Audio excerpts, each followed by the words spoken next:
Imagine you're a fan of a tanking NBA team. Your team is intentionally losing games with the goal being to get the best lottery luck possible. You're watching lineups with G League players all year long. The young guys that you used to be excited about get benched with weeks to go in the season. You suffer through all of that for months just to not even get a top tier prospect on lottery night. That is the reality for Rockets and Pistons fans right now. And even though there's always a chance that the 4th or 5th pick in a given draft will end up being awesome, and you can talk yourself into any of the other prospects, that won't take away the sting of losing all those games just to also lose on lottery night. And the weird thing is, the NBA wants this to happen. They want teams to feel this way. They want teams to lose out on top prospects after tanking. They've put in measures to intentionally deter tanking.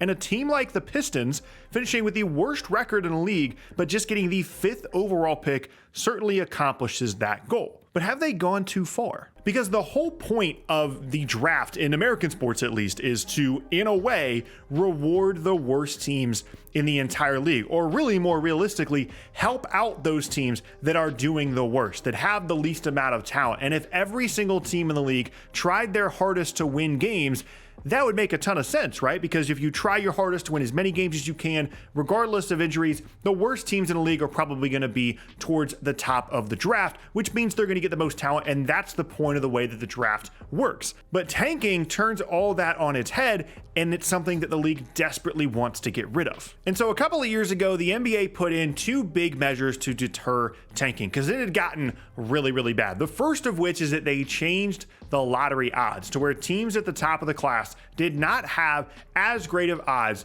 of getting a top 3 pick in the draft. They smoothed out the odds, which did 2 different things. One was supposed to deter teams from, like Detroit, trying to get the absolute worst record in the league, because even though you would still have the best odds at getting the first pick or a top 3 pick, as we saw with the lottery this year, it far from guarantees you a great selection in a given draft, and also means that there were going to be teams like, for example, in 2019, New Orleans, Memphis, teams that jumped up a ton in the lottery, even in front of teams that needed those prospects more than New Orleans and Memphis did at the time. And the other big anti-tanking measure that the league implemented was the play-in tournament. The idea was that by expanding the postseason by 2 extra seeds, you could be the 10th seed in the conference and still make the postseason if you won 2 play-in games. That would make it a little bit more within reach for teams to push for the postseason and not just automatically the last couple of weeks of the season intentionally lose games. And the success of teams in the play-in tournament this year shows that you can make a run as a play-in team. Both the Lakers and the Heat have done so. And even though teams like Dallas intentionally went away from the play-in tournament, largely, I think both of these measures have been successful in preventing teams from tanking. The difference this season was the incredible amount of talent at the top of this class, most notably Victor Wembanyama, but also a very clear top 3 of prospects that could completely change the future of a franchise. And so as a result, we saw a ton of teams tank. We saw some G League lineups out there. We even saw teams like Portland that were kind of close to playoff contention really go out of their way to lose games at the end of the season, because every single team knew how valuable not only the top 3 picks in this draft were, but most importantly, the number 1 overall pick in the draft. And nobody is shameless in this. San Antonio intentionally lost games. They traded away DeJounte Murray a year ago with the mindset being, 1, they didn't want to have to give him a contract extension. They got great value for him, but also they knew that they wanted to try and get Wembanyama. It wasn't an accident that this is the worst Spurs team in a very, very long time, the year that Victor Wembanyama comes up in the draft. Detroit did the same thing. Houston did the same thing. Portland, as I mentioned, towards the end of the season,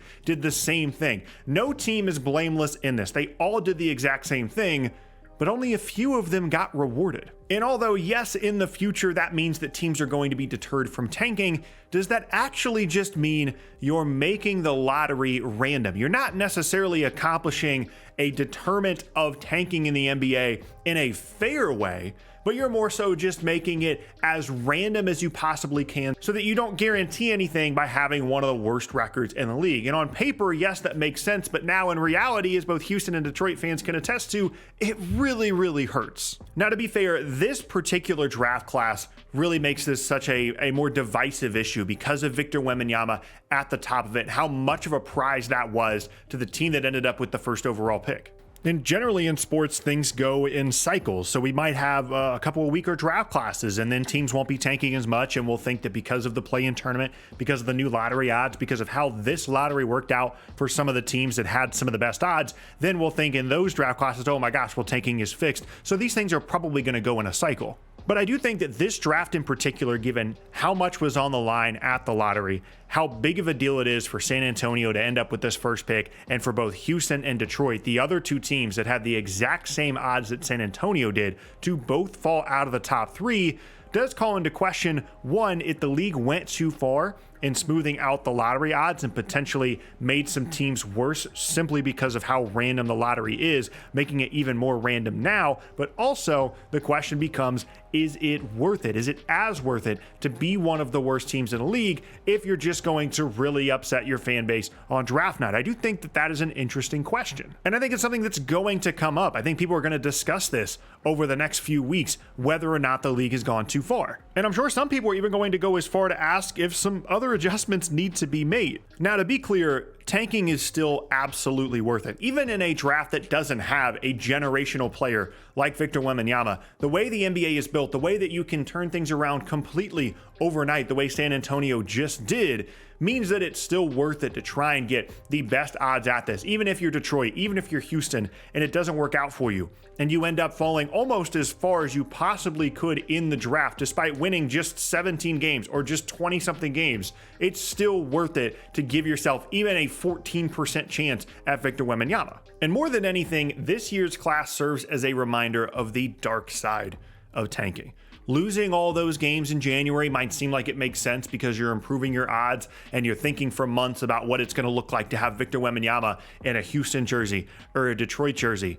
But it guarantees you nothing, and that's the reality of tanking in the NBA, and that's the way that the league wants it. They don't want these teams to be losing games as much as they are, and this draft class might serve as that beacon moving forward to remind you, hey, you're not guaranteeing anything by throwing away an entire season. And the dark side of tanking might seem like a really scary thing, right? Lose all those games, not get the guy that you want, even in this case, end up with the 4th or the 5th pick in what is very clearly a 3-player draft. But the even darker side of that would be if the lottery didn't exist. If the NBA just ordered the draft order based off the worst records in the league in order. In a class like this, with Victor Wembanyama at the top of it, we might have seen a team win single-digit games. We might have seen a team put out some of the worst lineups we've ever seen in the history of the league. Teams actually competing for the least amount of wins in the entire league, because that's just how things would have worked. It's the way that basketball works. It's the way that the NBA works, where things can change so quickly. And when you have such a generational prospect like Victor Wembanyama, that teams are going to be shameless about it. And so even though it probably doesn't feel great right now to be Detroit, to be the worst team in the league, and to end up with the 5th pick in the draft, for the league as a whole, it's certainly the better alternative.